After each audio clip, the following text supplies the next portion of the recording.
And I think that this is a great day to celebrate our choice for love, our choice to remember who we are, and to demonstrate that there is a divine, powerful presence within us. This is the third Sunday of Advent season. We're dedicating it to celebrating love. So no matter what we've experienced in life, no matter what we've been taught, no matter what that voice in our head is telling us, the love of God within us has never changed. Never changed. It's always the same. That divine love, that wonderful, incredible, unlimited power and energy that's within us has never changed. It's there waiting for us to access it and experience more and more of it each and every day. We were born with this eternal love at the center of our being. And the more we celebrate that love, the more the world will be a peaceful and loving place for everyone. It doesn't mean that we lay down and let angry people run over us. We stand in our power in love. When we engage in the anger as a response to anger, what happens? More anger. That's pretty simple. But the great thing about it is when you feel, and we talked about this last week, is there's a power in peace. We teach that God is love and only love. That there's no anger, no condemnation, and we'll find out later on in this message, there really is no human attributes in the divine mind of the universe. So God is love and only love. It doesn't contain anything else. Everything else is our own invention. And we learned last week that peace is power, and only peace is power. Everything else dissipates and falls away, and you find yourself back in the power of peace, in the power of love. You can feel it. You can feel that power within you.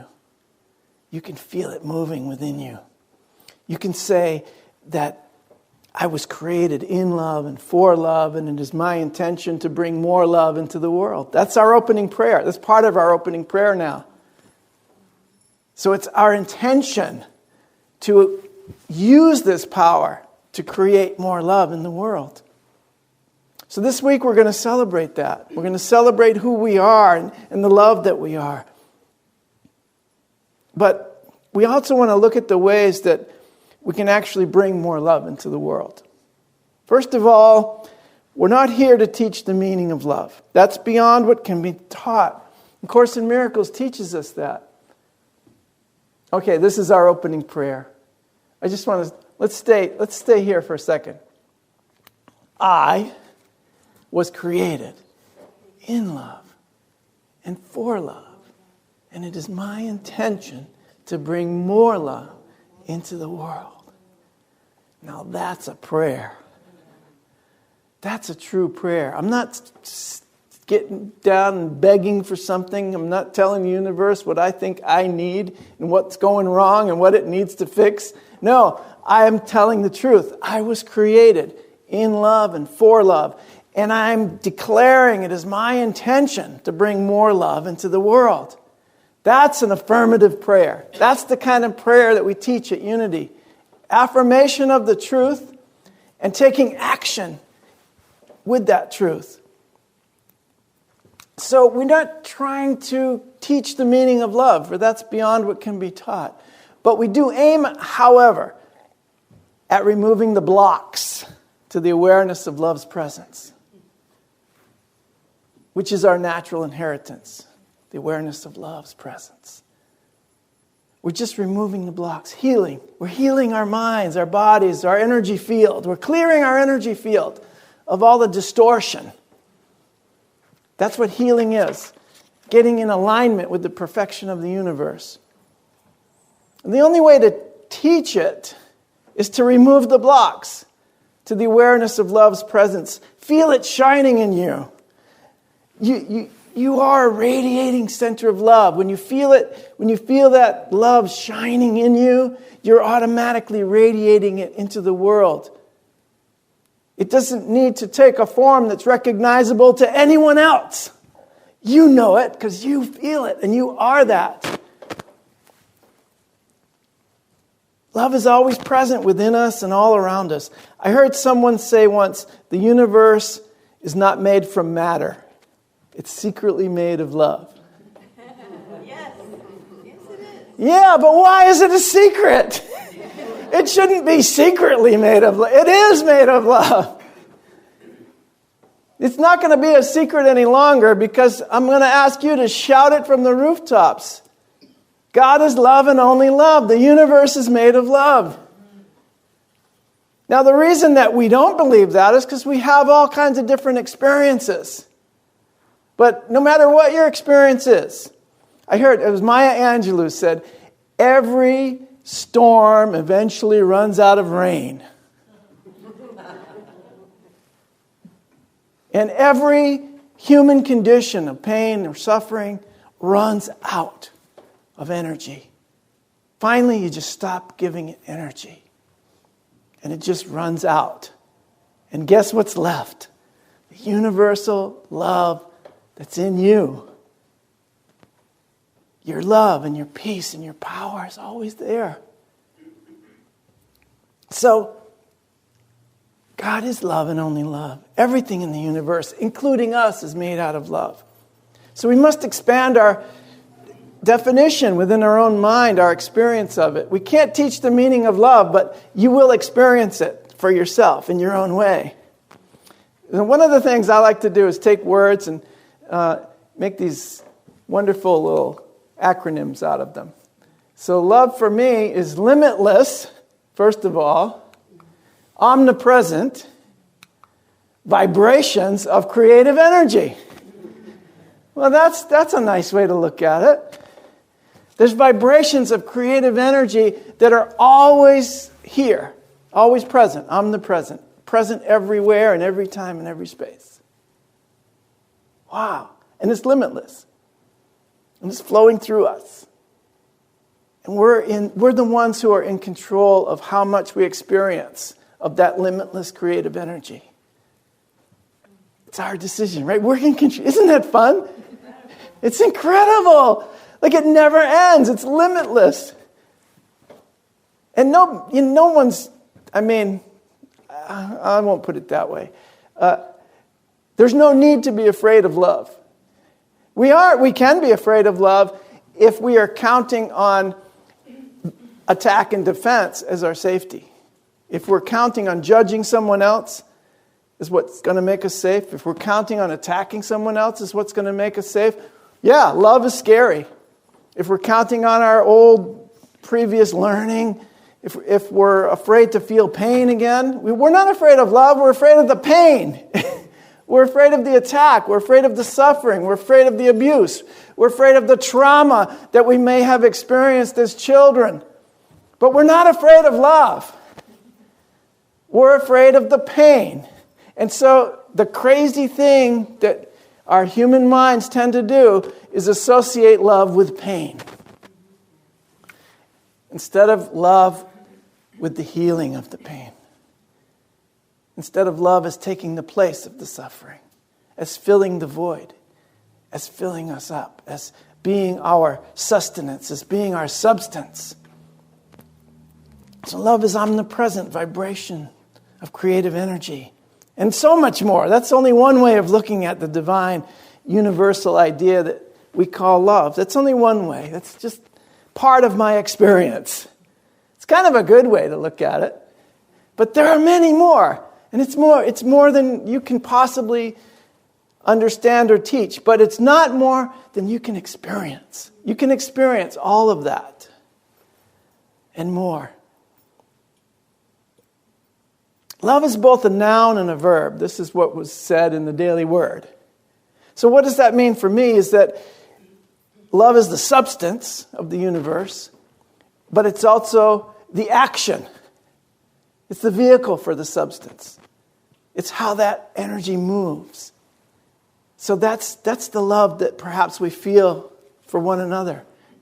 That's the energy, the vehicle, the thing that makes it all happen. That's the verb part of it. The action part of it is you.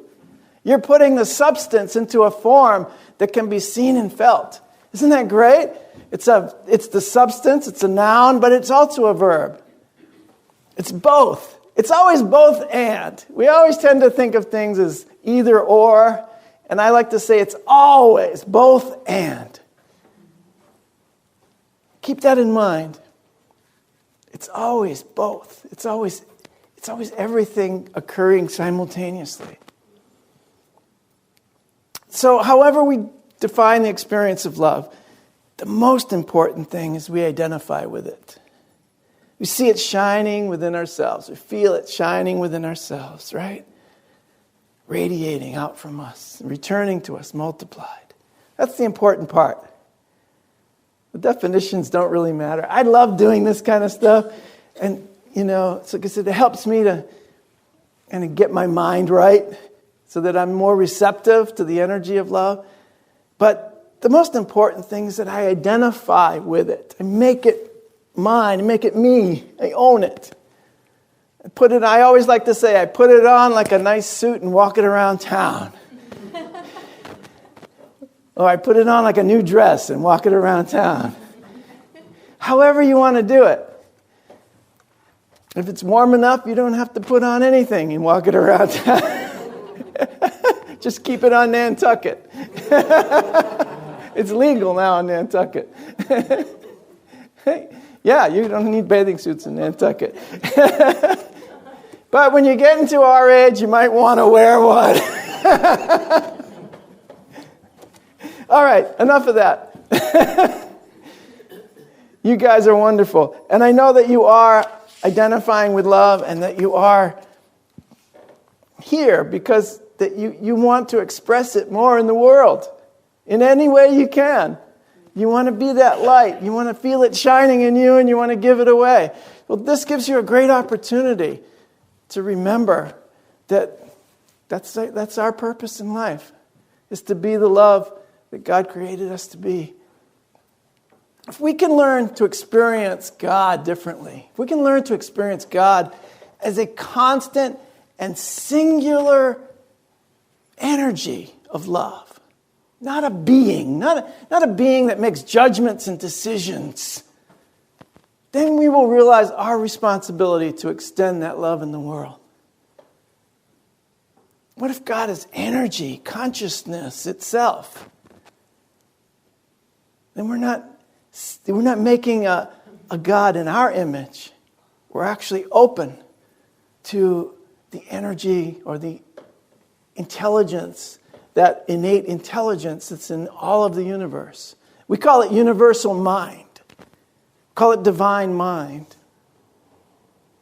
Not praying to a being that's making a decision, because God is love and only love. There's no decision to be made.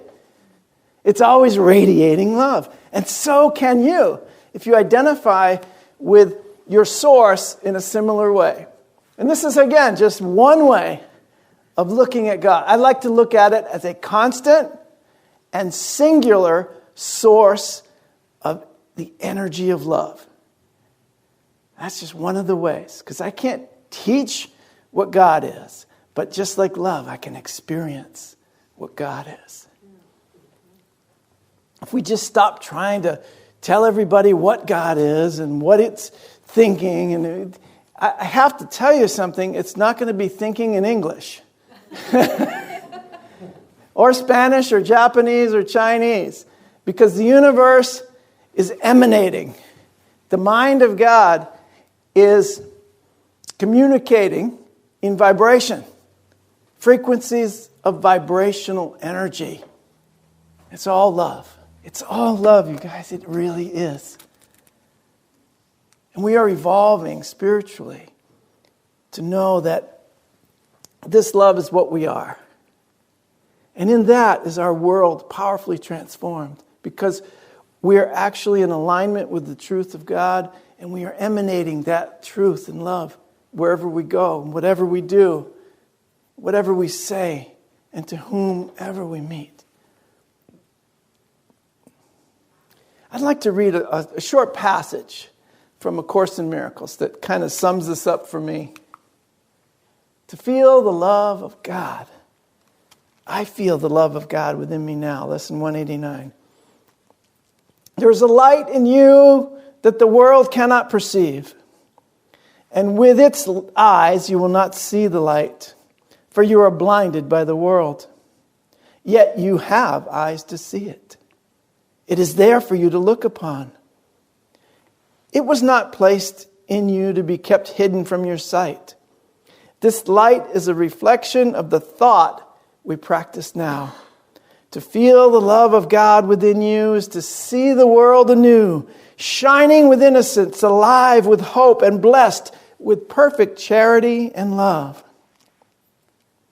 Who could feel fear in a world such as this? It welcomes you, rejoices that you came. It sings your praises, and it keeps you safe from every form of danger and of pain. It offers you a warm and gentle home in which to stay a while. It blesses you throughout the day and watches through the night as your silent guardian of your holy sleep.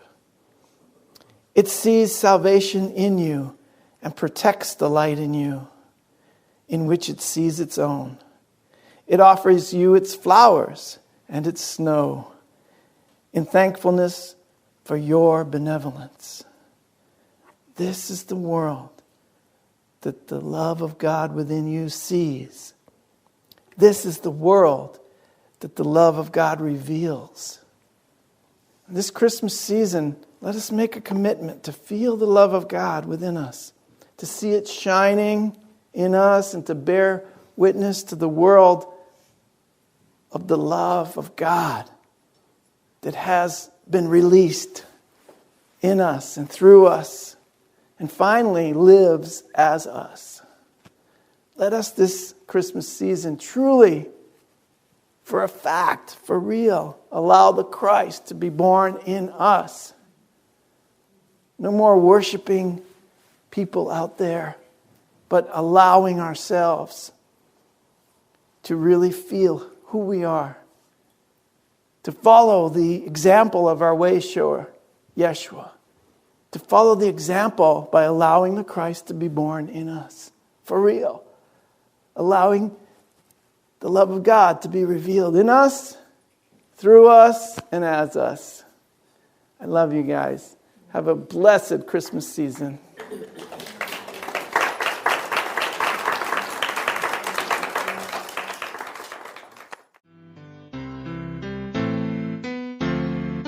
You have been watching the message from our Sunday celebration service here at Unity on Cape Cod, providing a positive path for spiritual living.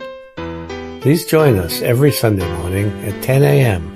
at 147 Walton Ave, Hyannis, Mass., and visit us online at unityoncapecod.org. This video was made possible in part through a grant from Unity Worldwide Ministries and the Templeton Foundation.